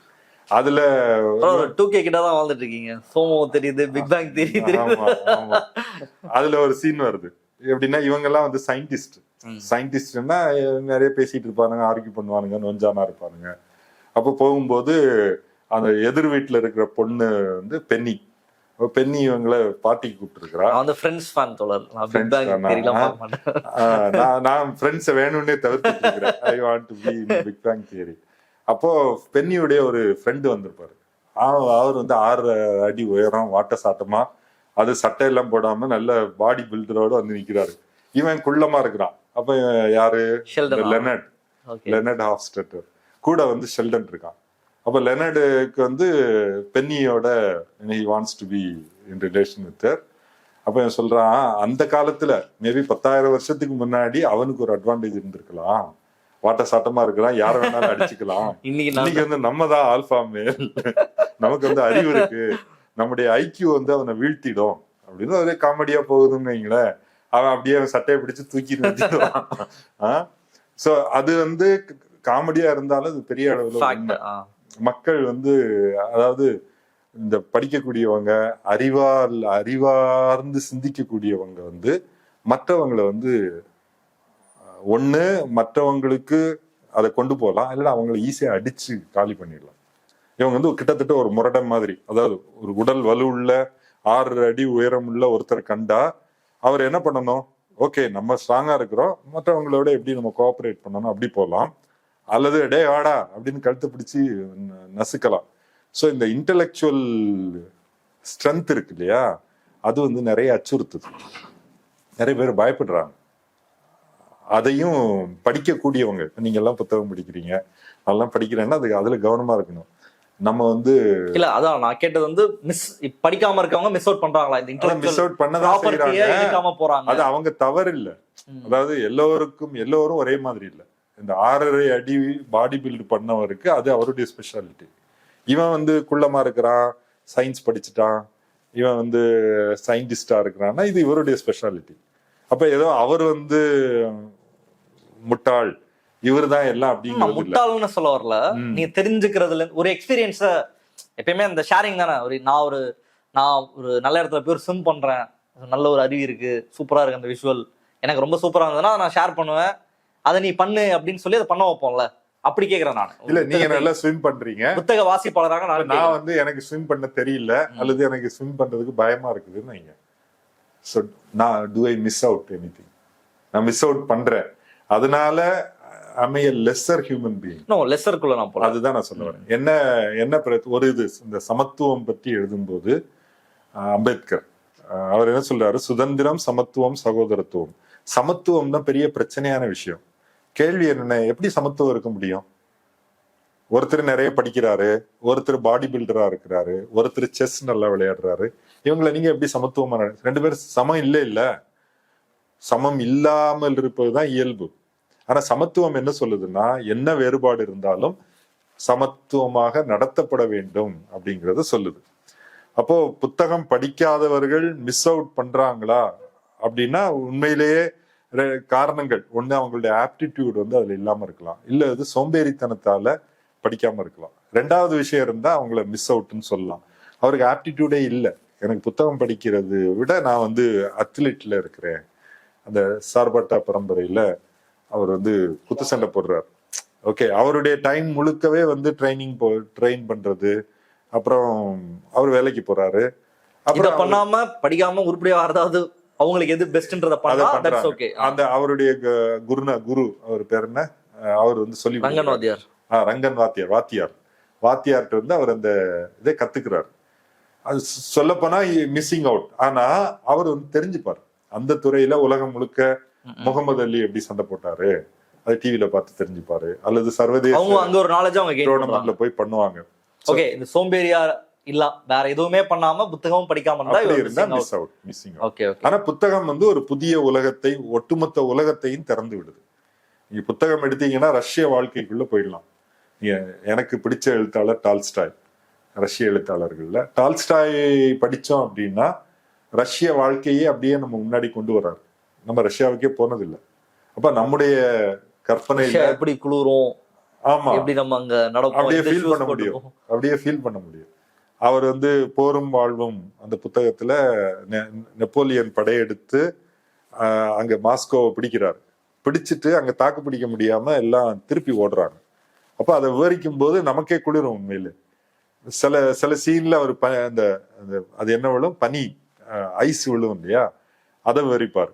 அல்லது வசந்த காலத்தை விவரிப்பது. இது வந்து உங்களுக்கு புத்தகத்துல இருந்து கிடைக்குது. மற்ற இதுல அந்த எக்ஸ்பிரஷன் இல்ல. டால்ஸ்டாய் வந்து 110-120 ஆண்டுகளுக்கு முன்னாடி வாழ்ந்து மறைஞ்சிட்டாரு. ஆனால் அவருடைய சிந்தனை, அவர் வாழ்க்கையை பார்த்து நமக்கு சொல்றது, அது நமக்கு கிடைக்குது. ரெலவன்ஸ்ன்றது இன்னைக்கு வரைக்கும் இருக்கு. அல்லது கார்ல் மார்க்ஸ் அல்லது அம்பேத்கர், இப்படி வந்து புத்தகங்கள் என்பது ஒரு பெரிய ஒரு உலகத்தை திறந்து விடுது. அந்த வகையில யூ மிஸ் அவுட். ஏன்னா மனிதனுக்கு ஸ்பெஷாலிட்டி வந்து மூளையுடைய டெவலப்மெண்ட் தானே. நீங்க எவ்வளவு எக்ஸ்பேண்ட் ஆறீங்களோ அவ்வளவுக்கு நீங்க வந்து இன்னும் சிறந்த மனிதராக இருப்பீங்க. அப்போ அவ்வளவு நீங்க சொன்னதுக்கு கவுண்டர் மாதிரி நான் பேசினேன். இருந்தாலும் நீங்க எந்த துறையில் இருந்தாலும் புத்தகம் என்பது நிச்சயமா உங்களுக்கு தேவையாதான் இருக்கு. நீங்க வந்து ஒருவேளை குத்துச்சண்டை துறையிலே இருந்தீங்கன்னா அது தொடர்பான புத்தகங்கள் மற்ற நாடுகள்ல எப்படி நடக்குது அதெல்லாம் படிக்கிறாங்க. இப்ப இன்னொன்னு சொல்லணும்னா திரைப்படத்துறையில இன்னைக்கு வந்து துணை இயக்குனர்கள் இவங்கெல்லாம் பேசக்கூடிய ஒரு மிஷ்கினோ அல்லது இயக்குனர் ராம் அல்லது பாரஞ்சித், மாரி செல்வராஜ், இவங்கெல்லாம் படித்த புத்தகங்களை பத்தி அவ்வளவு சொல்றாங்க. எல்லாம் தீவிரமான வாசகர்கள். துணை இயக்குனர்கள் எல்லாருமே அதான் சொல்றாங்க. புத்தகங்கள், நான் ஏற்கனவே சொன்ன மாதிரி புத்தக கண்காட்சியில நிறைய புத்தகங்கள் வாங்கிட்டு போறாங்க. நம்ம படிக்கணும், படிச்சாதான் உங்களுக்கு டெப்த் கிடைக்கும். நீங்க வந்து ஒரு வாழ்க்கையை சொல்லணும் அப்படின்னா தமிழ்நாட்டில் உள்ள வாழ்க்கையும் ரஷ்யாவில் உள்ள வாழ்க்கைக்கும் பொது அம்சம் இருக்கு. இங்க இதுக்கான ஸ்பெஷல் அம்சம் இருந்தாலும் எல்லாரும் மனுஷங்கள் தானே. அந்த எமோஷனை அவங்க எப்படி சொல்றாங்க, மனிதர்கள் எப்படி சிந்திக்கிறாங்க என்பதை நீங்க வந்து உலகம் முழுக்க இருந்து கத்துக்க வேண்டியிருக்கு. அப்ப நீங்க இன்னும் ஒரு நல்ல ஆர்டிஸ்டா, எந்த ஒரு துறையிலுமே நீங்க இன்னும் பெட்டர் ஆகிறதுக்கு கண்டிப்பா புத்தகங்கள் வேணும். ஆமா, அதை பெரும்பாலும் உணர்ந்திருக்காங்க. ரைட், நிறைய பேர் படிக்கிறாங்க. இப்போ இயக்குனர் ராம் வந்து சொல்லியிருப்பாரு, ஒரு கேர்ள் ஃப்ரெண்ட் கிட்ட நீங்க பேசுறதை விட மெசேஜ் அனுப்பி கடலை போடுறதை விட புத்தகம் படிப்பது அப்படின்றது ரொம்ப சுவாரஸ்யமானது அப்படின்றது சொல்லியிருக்காரு. அப்படி டிராவல் பண்றது சுவாரஸ்யமானதுன்னு சொல்லியிருக்காரு. உங்களுடைய பார்வை இதுல என்ன, அப்படி எதிரெதிரா பிரச்சனையா இருக்கு. என்னன்னா புத்தகம் படிப்பது என்பதுல ஒரு பெரிய பிரச்சனை. அவர் நிறுத்துறாருன்றீங்களா? அவர் நிறுத்துறாரு. புத்தகம் படிக்கிறதுல ஒரு பெரிய பிரச்சனை இருக்கு. நீங்க நிஜ உலகத்திலிருந்து துண்டிச்சுட்டு ஒரு வெளி உலகத்துக்குள்ள இருக்கீங்க. ஓகே, நிஜ உலகம் என்னன்னா உங்க கேர்ள் ஃப்ரெண்டு, உங்களுடைய நண்பர்கள் ஒரு 10 பேர் சேர்ந்து போய் நைட்டு போய் சாப்பிட்டோம், அல்லது தண்ணி அடிக்கக்கூடியவங்கன்னா தண்ணி அடிச்சாங்க, ஜாலியா பேசணும், அல்லது ஒரு பெண்ணோட வெளியே போறது, டீ சாப்பிடுறது, காஃபி சாப்பிடுறது. இதுக்கு அது இல்லாம இது மட்டும் இருக்க முடியுமா? அதை விட அப்படின்னு சொல்றாங்க. அதை விட இது சுவாரஸ்யமானது தெரியல எனக்கு. அப்படி சொல்ல முடியுமான்னு தெரியல. புத்தகம் படிப்பது சுவாரஸ்யமானதுன்றது அப்படின்னு சொல்லதோட நிறுத்திக்கணும். ஆனால் அந்த புத்தகம் படிப்பதை சுவாரஸ்யம், கார்ல் மார்க்ஸ் என்ன சொல்றாரு, மனிதருக்கும் இடையிலான உறவுதான் உறவு ரொம்ப முக்கியமானது. அதுல ஒரு ஆணுக்கும் பெண்ணுக்குமான உறவுலதான் அது முழுமையடையும். மற்ற எல்லா உறவுகளுமே ஒரு பவுண்டரிக்குள்ள நிற்கும். ஒரு ஆணும் பெண்ணும் வந்து காம்ப்ளிமெண்ட் ஈச் அதர்.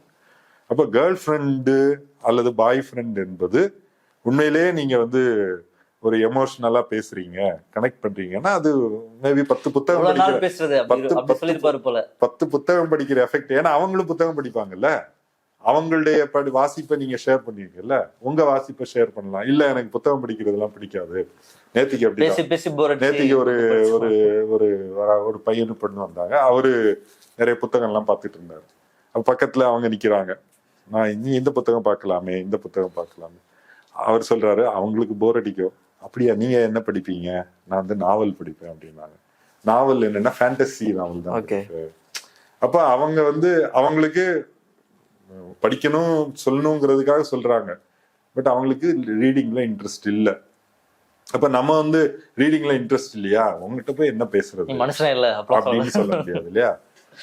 அந்த பாயிண்ட் தான் நான் இப்ப நீங்க இவ்வளவு நேரம் பேசும்பொழுது புத்தகம் அப்படின்றதெல்லாம் பேசும்பொழுது நீங்க சொன்னது மோஸ்டா நான் ஃபிக்ஷன் தான். அப்படிதான் நீங்க வந்து எல்லா புத்தகத்தையுமே சொல்றீங்க. ஃபிக்ஷன் வந்து உங்களை எக்ஸைட் பண்ணது இல்லையா? ஃபிக்ஷன் வந்து அதான் நான் டால்ஸ்டாய் ஃபிக்ஷன் தான். வேற யாரு இப்போ கான் வித் த விண்ட் அப்படின்னு மார்கரெட் மிச்சல், அமெரிக்கன் ஃபிக்ஷன். நான் கிட்டத்தட்ட இப்போ லூஷியன் அப்படின்னு ஒரு சீன எழுத்தாளர் இருக்காரு, அவருடைய சிறுகதைகள் நேத்திக்கு தான் அந்த புத்தகம் நான் பார்த்தேன், தமிழ்ல மொழிபெயர்த்து போட்டிருக்காங்க. அவர் மிகச்சிறந்த சீன மாடர்னிஸ்ட், நவீன எழுத்தாளர், சீன புரட்சியில முக்கியமான பங்கு வகித்திருக்காரு. டால்ஸ்டாய், தஸ்தாவஸ்கி, அப்புறம் இங்கிலாந்துல இருந்த நம்மாளியார் சார்ல்ஸ் டிக்கன்ஸ், அந்த மாதிரி ஒரு 19ஆம் நூற்றாண்டுல நிறைய எழுத்தாளர்கள் இருக்காங்க. ஃபிக்ஷன் தமிழ்நாட்டுல தமிழ்நாட்டு ஃபிக்ஷன் தான்.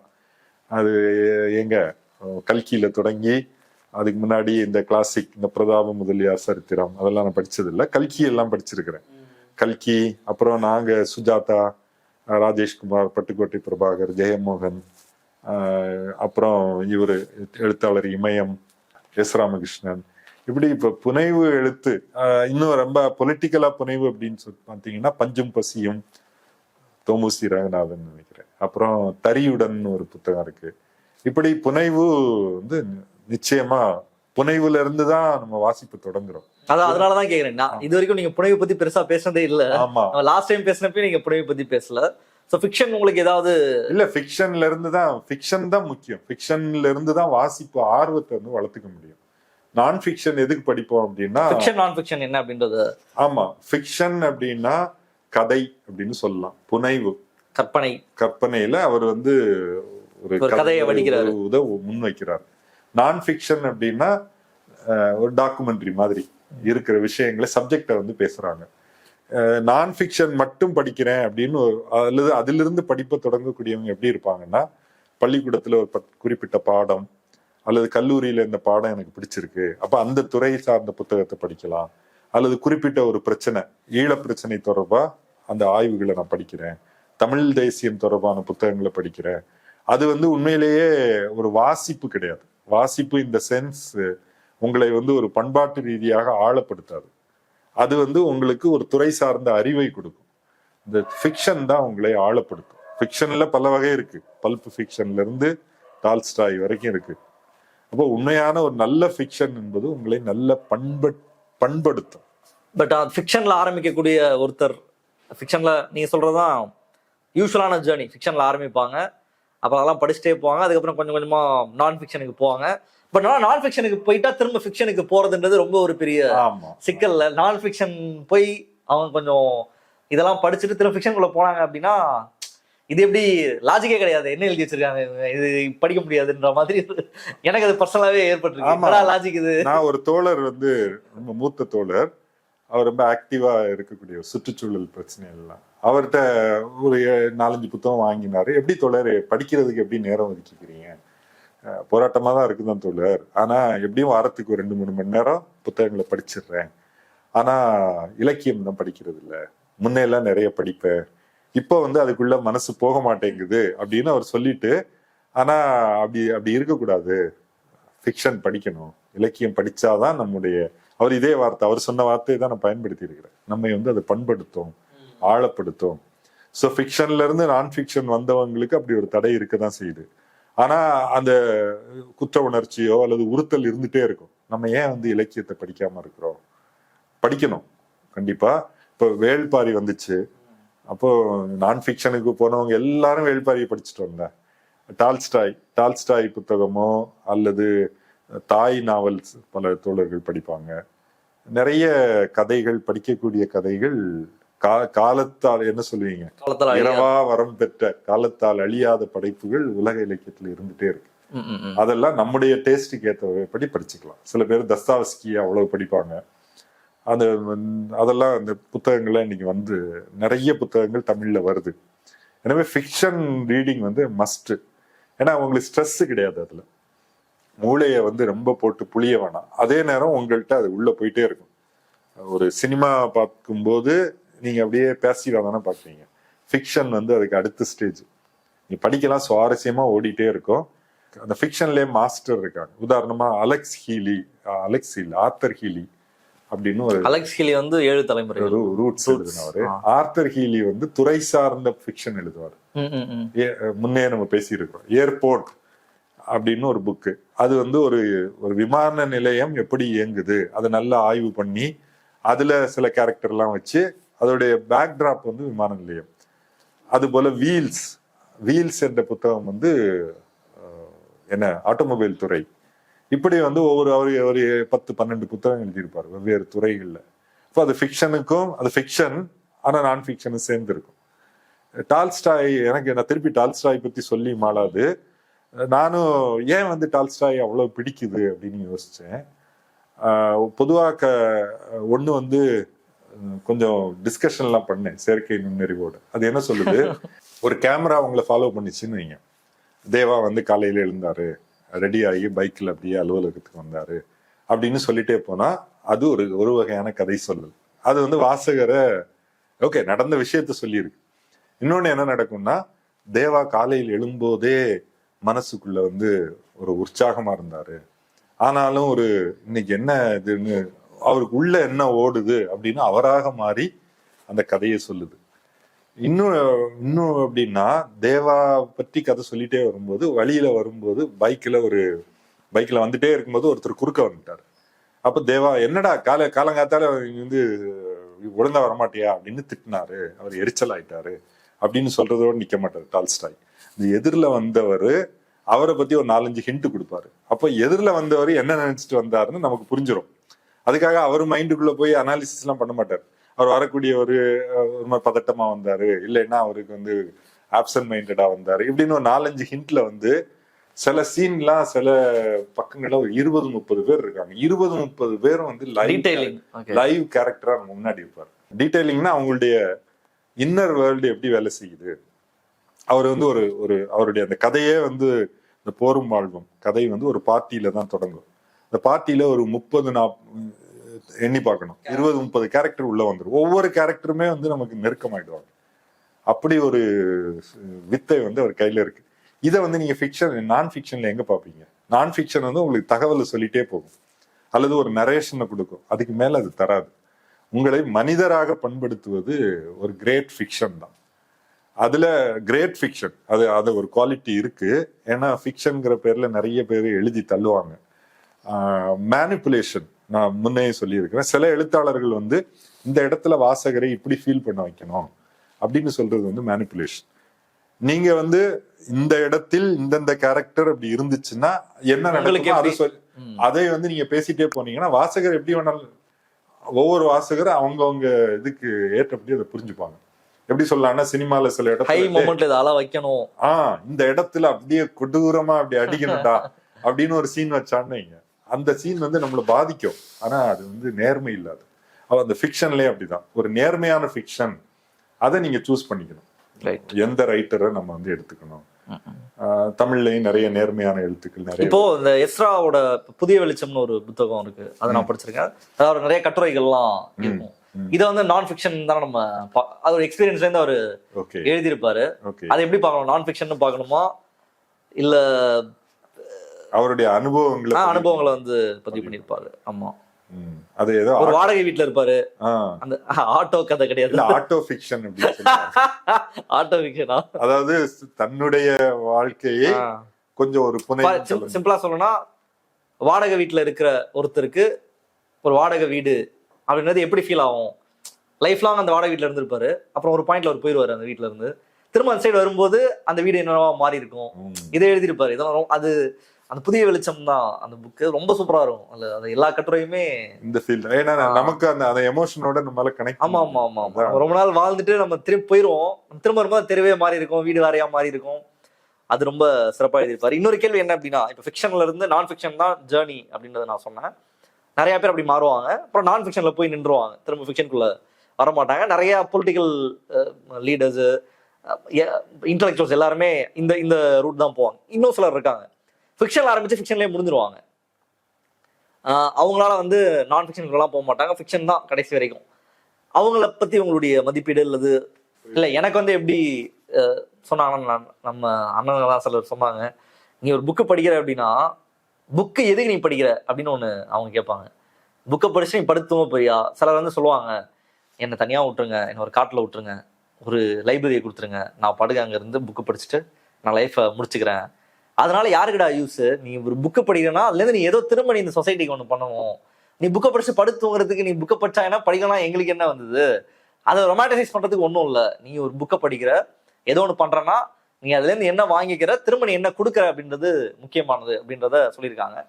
நான் பேர் சொல்லி சொல்றேன், ராஜேஷ்குமாரோட புக்ஸ்லாம் படிச்சிருக்கீங்களா நீங்க? அவரோட கதைகள் நானும் 2-3 படிச்சிருக்கேன். பயங்கர சூப்பர் த்ரில்லிங்கா இருக்கும். நான் பஸ் ஸ்டாண்ட்ல தான் வாங்கினேன். ஏதோ ஒரு டிராவல் பண்ணும்போது தான் 5 ரூபா 10 ரூபாய்க்கு பாக்கெட் நாவல். அப்புறம் கிரைம் நாவல்னா அவருக்கே தனியா போட்டாரு. ஆமா, கிரைம் அது நான் படிச்சிருக்கேன். பயங்கர இன்ட்ரெஸ்டிங்கா தான் இருந்துச்சு. ஒரு 2 படிச்சிருக்கேன். 2 படிச்சேன், 2-3 படிச்சோன்னே எனக்கு ஒரே மாதிரி தான் இருந்துச்சு. ஓகே, இந்த மாதிரியான கேரக்டர்ஸ்லாம் வருது, இப்படி ஒரு திகிலா இருக்கு, ஓகே இன்ட்ரெஸ்டிங்கா இருந்துச்சு. அதுவே எனக்கு அதில் பெருசா சுவாரஸ்யமா இல்லை. அவரோட நிகழ்ச்சி ஒன்று நடந்துச்சு, அப்போ நான் போயிருந்தேன். இங்க பாக்யராஜ்லாம் வந்திருந்தாரு, சென்னையில தான் நடந்துச்சு. அவருக்கு ஏதோ ஒரு ஹானர் பண்ற மாதிரி ஒரு நிகழ்ச்சி. எனக்கு எழுத்தாளர் அப்படின்னா நான் போயிட்டேன், கிளம்பி. நான் போய் சும்மா அந்த நிகழ்ச்சியில் உட்காந்துருந்தேன். ரொம்ப முன்னாடி இது உட்காந்துருக்கும் போது ஒருத்தர், அவரோட தீவிரமான ஃபாலோவர் ஒருத்தர் வந்தாரு. வந்து ஒரு 100 கதையோட கேரக்டர்ஸ் பேர் எல்லாத்தையும் சொன்னாரு. இது கேரக்டர், அது இது. அவருக்கு அப்போ சொன்னாரு, என்னோட இந்த கேரக்டர் பேர் சொல்லுங்க அப்படின்னு ஏதோ ஒரு கதையில சொன்னாரு. அவர் ஒப்பிக்கிறாரு எல்லாத்தையும். அவர் இவரோட அவ்வளவு டிவோட்டி, டிவோட்டட் ஒரு வாசகர். அப்போ இப்படி இருக்கிறத எப்படி நம்ம பார்க்கலாம்? ஒரு ஃபிக்ஷனை வந்து ஃபிக்ஷன்ல இருந்து நான் வெளியே போகாம நான் அதுக்குள்ளே இருக்கேன், எனக்கு ரொம்ப கம்ஃபர்டபுளா இருக்குன்னு இருக்கிற பலரும் இருக்காங்க. அது வந்து பெருசா யூஸ் இல்லைன்றது நான் கேட்ட விமர்சனம். அது அப்படிதானா? அது அப்படி பார்க்கலாமா? அதுல அரசியல் என்ன சொல்றாருன்னா, கலை கலைக்காகவே, கலை மக்களுக்காக அப்படின்னு ஒன்று சொல்றாங்க. கலை கலைக்காகவே, கலை கலைக்காகனா நான் படிச்சேன் அதோட முடிஞ்சு போச்சு. கலை மக்களுக்காக அப்படின்னா அந்த கலை வந்து மக்களுக்கு ஏதோ வகையில பயன்படணும். இதை வந்து நீங்க சூஸ் பண்ணிக்கலாம்ன்றீங்களா? அது ரெண்டுல எது? அது வந்து மாவோ சொன்னது. அது கம்யூனிஸ்ட் தோழர்கள்லாம் நிறைய சொல்லுவாங்க. இப்ப நீங்க சொன்ன அந்த எடுத்துக்காட்டு, அவர் ராஜேஷ்குமார் ரசிகரா மாறிட்டார். அப்போ அவருக்கு ஒருவேளை ரசிகர் மன்றம் கூட தொடங்கலாம். ஒரு சினிமா ரசிகரா மாறுறாங்கல்ல, விஜய் ரசிகர், அஜித் ரசிகர் மன்றம். அவர் என்ன பண்ணணும்னா தன்னுடைய ஐடென்டிட்டியை அதுக்குள்ள போய் ஃபிட் பண்ணிக்கிறார், ஒரு சோசியல் ஐடென்டிட்டி.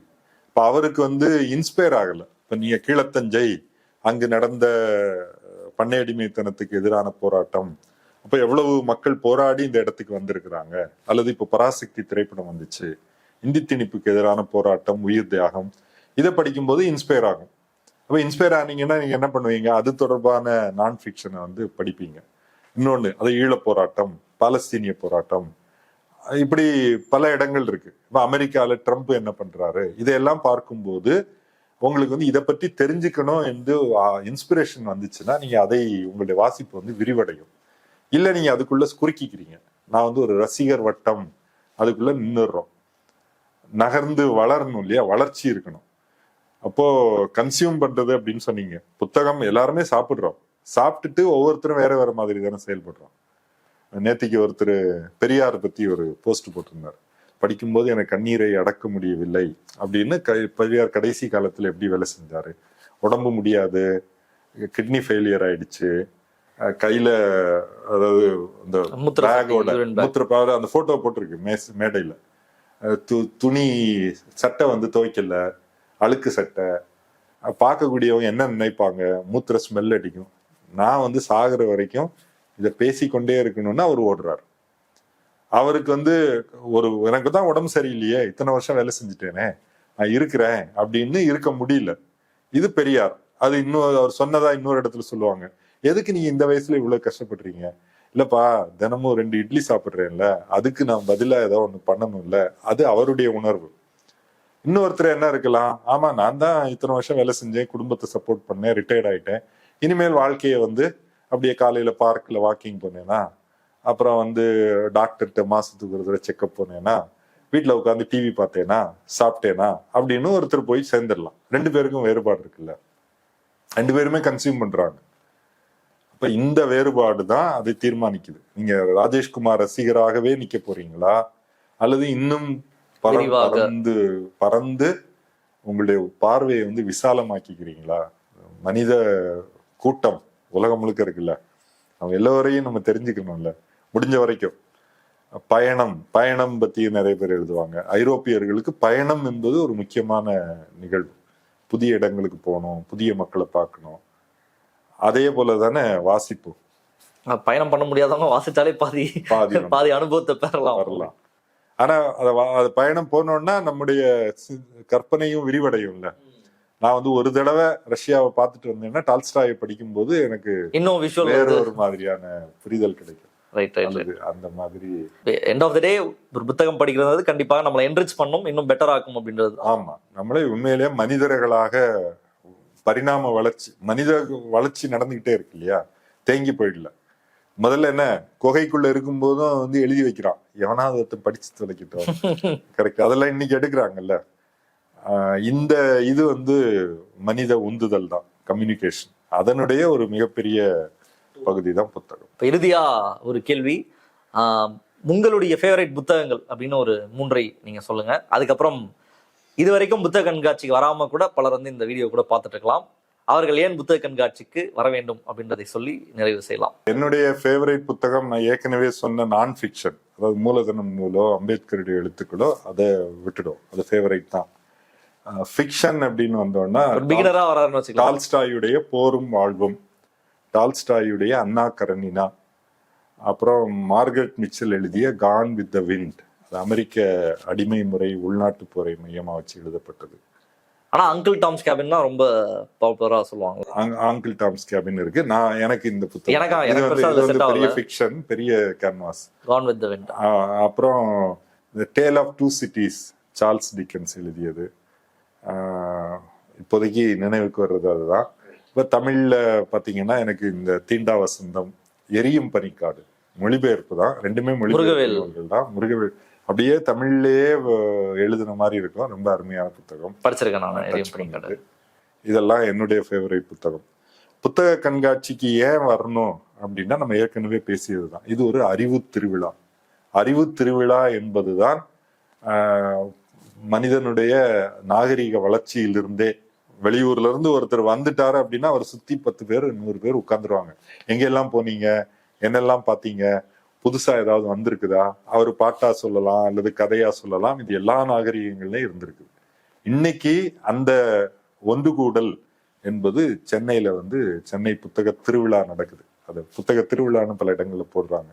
கண்டிப்பாக போகணும். நம்ம புத்தகம் வாசிக்கிறோம் இல்ல, இத்தனை பேர் வந்து உள்ள வந்து என்ன பண்றாங்க, எப்படி ஃபீல் பண்றாங்க, அவங்க முகங்கள் எப்படி ஒரு மலர்ச்சியோட போகுது. சின்ன குழந்தைங்கள்லாம் என்ன பண்ணுது, வயசானவங்க எல்லாம் வந்துட்டு எதை பாக்குறாங்க, அவங்க ஆன்மீக புத்தகம் பார்க்கலாம், இலக்கியம் பார்க்கலாம், மார்க்சிய புத்தகங்கள் பார்க்கலாம். ஆனால் எல்லோரும் அதை தேடி வராங்களே என்ன அப்படின்னு ஒரு ஃபீலுக்காக.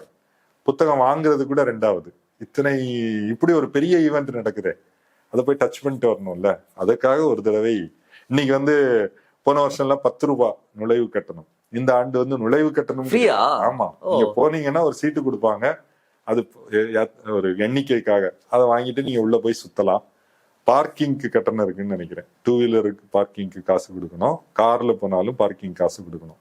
பேருந்துல போனீங்கன்னா நீங்க இறங்கின உடனே ஒரு இலவச சிற்றுந்து இருக்கு, அதுல ஏறினீங்கன்னா உள்ள கொண்டு போய் விட்டுருவாங்க. உள்ள போய் இறங்கிக்கலாம், நீங்க டெல்லி அப்ல சாப்பிடலாம், காஃபி குடிக்கலாம். குறிப்பா முகநூல்ல பேசிட்டு இருக்க தோழர் தோழிகளை பார்க்கலாம்.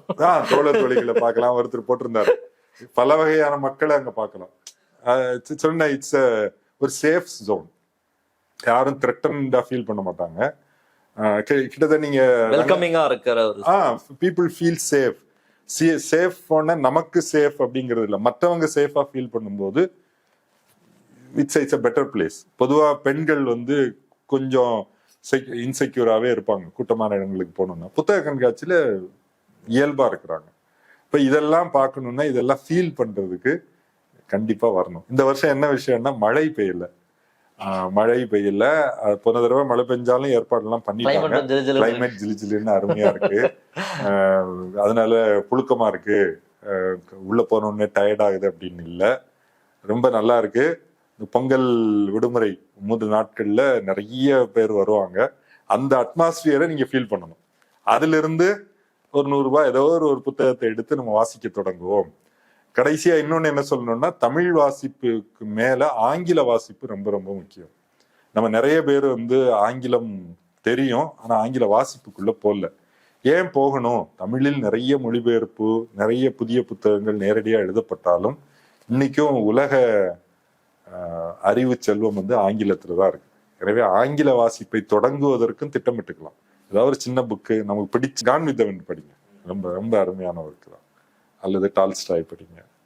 ஸோ இந்த புத்தாண்டில் புத்தக திருவிழாவை டச் பண்ணுவோம். புத்தகங்கள் வாசிப்பதை நம்ம இன்னும் முறைப்படுத்துவோம். ஆங்கில வாசிப்புக்குள்ளேயும் வரணும் அப்படின்னு சொல்லி இந்த புத்தக கண்காட்சி பற்றிய உரையாடலே நிறைவு பண்ணலாம். நான் தொடங்கும் போது என்ன பேச போறோம்னு நினைச்சேன், ஏதோ ஒரு வகையில ஒரு கான்வர்சேஷனா வந்துருச்சு. நன்றி தோழர். நன்றி தோழர். நிறைய விஷயம் பேசியிருக்கோம். கண்டிப்பா மக்களுக்கும் பயனுள்ளதாக இருக்கும்னு நினைக்கிறேன். நீங்க சொன்னதுல இந்த கான் வித் த விண்டை நான் தேடி வாங்குறேன். 2-3 புக்கு எடுத்து வச்சிருக்கேன் படிக்கணும்னு சொல்லிட்டு, அதுல இதையும் ஆட் பண்றேன். ரொம்ப நன்றி தோழர். இந்த நிகழ்ச்சி கருத்துடைய கருத்தில் பண்ணதுக்கு ரொம்ப ரொம்ப நன்றி. நன்றி தோழர். இந்த வீடியோ உங்களுக்கு யூஸ்ஃபுல்லா இருந்தா கண்டிப்பா லைக், ஷேர், கமெண்ட் பண்ணுங்க.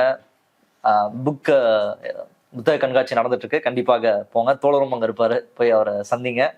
அண்ட் ரொம்ப முக்கியமான விஷயம், ஒரு பெரிய அனுபவம் தான் புத்தகமா வருது. ஒரு எழுத்தாளனுடைய ஒரு நீண்ட அனுபவம். அது 1 வருஷ அனுபவமா இருக்கலாம், 2 வருஷ அனுபவமா இருக்கலாம், அல்லது 10-15 வருஷம் ஒர்க் தான் ஒரு சின்ன புக்கா வருது. அதை நம்ம கன்சியூம் பண்றோம் அப்படின்னா அத்தனை வருஷம் நாலேஜை நம்மளால கெயின் பண்ண முடியும். கண்டிப்பா ஒரு புக்கு, ஒரு நல்ல சினிமா எப்படி ஒருத்தரை இன்னொரு பெட்டர் பர்சனா மாத்துமோ, அந்த மாதிரி ஒரு நல்ல புத்தகம் ஒருத்தரை இன்னொரு பெட்டர் ஹியூமனா மாத்தும் அப்படின்றதுல எந்த மாற்று கருத்தும் கிடையாது. அது பர்சனல் அனுபவத்துல இருந்து கூட நான் சொல்றேன். கண்டிப்பா புக்ஸ் படிங்க. மற்ற நிகழ்ச்சி சந்திப்போம். நன்றி, வணக்கம். வாய்ப்பு இருந்தால் இந்த ரேசர் பே கியூஆர் கோடுக்குள்ளே நீங்கள் அதை ஸ்கேன் பண்ணி எங்களுக்கு உங்களால் இயன்றதை, விருப்பம் இருந்தால் ஆதரவு தெரிவிக்கலாம்.